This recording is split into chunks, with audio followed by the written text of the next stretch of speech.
Unfortunately, way too many Christians are falling into the trap of getting tattoos. Now, as many of you know, this is part 2 of my tattoo video series that I'm doing. And so today's video, we're going to be looking at a different verse.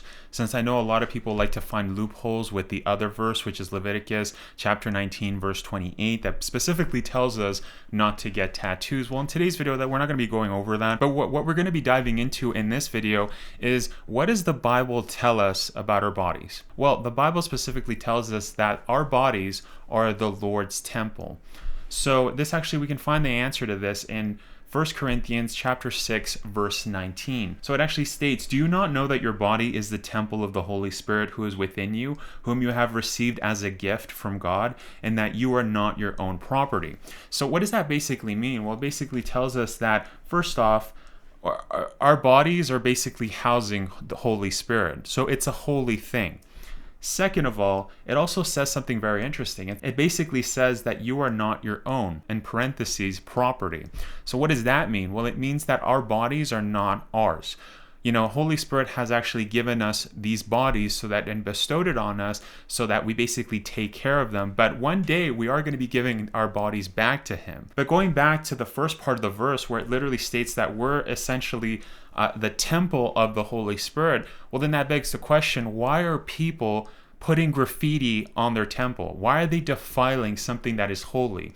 As many Christians know, especially if we look at the beginning of the Bible with the story with Adam and Eve, we know that Adam and Eve, or essentially our ancestors, were made in the image of God. So in other words, this body is holy. So why are people getting confused and falling into this trap of, let's defile our bodies? Let's do an ancient occult practice, pagan practice, and let's do that on our bodies. Now, I've actually seen a lot of Christians that bring up the argument that it's like, oh, okay, well, all right, that makes sense. I'm not going to get a tattoo that's depicting something evil, like a skull or anything else. You know what? I'm just going to get a tattoo that actually says a verse or says a cross, something biblical, something holy.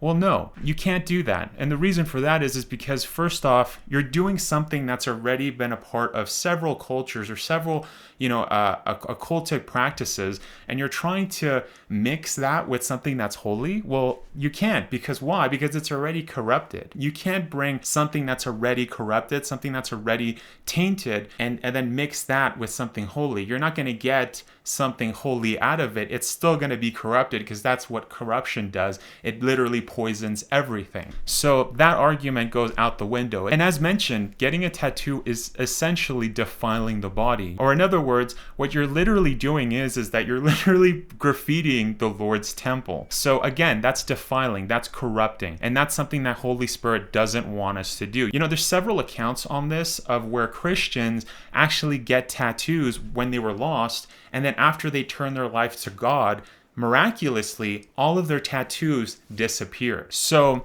that again, it begs the question, well, why would Holy Spirit do that? Why would he take away something that could be construed as okay for Christians to do? Well, no. And we'll go over that in the next part of the video series. But going back to the topic at hand, again, you don't want to be mixing something that's corrupted with something that's holy, like getting an image of a cross on you and tattooing. It's not going to work because it's already corrupted. It actually reminds me a lot of the witchcraft that's actually very common in Central America and as well as South America, which is called Santeria. Now, this is a witchcraft that actually takes a lot of Catholicism and takes witchcraft and mixes it together.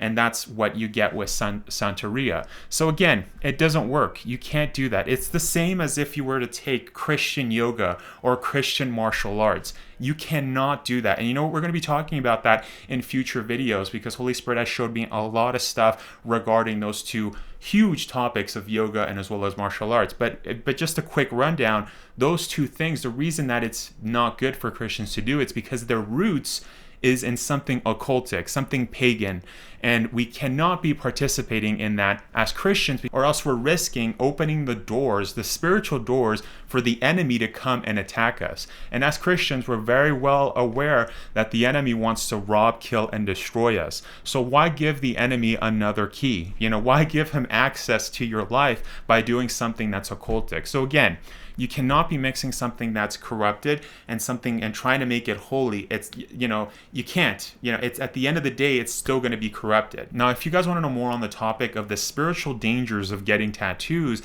then you're definitely going to want to click this video because we go over all of that. Anyways, thank you so much everyone for watching, and God bless.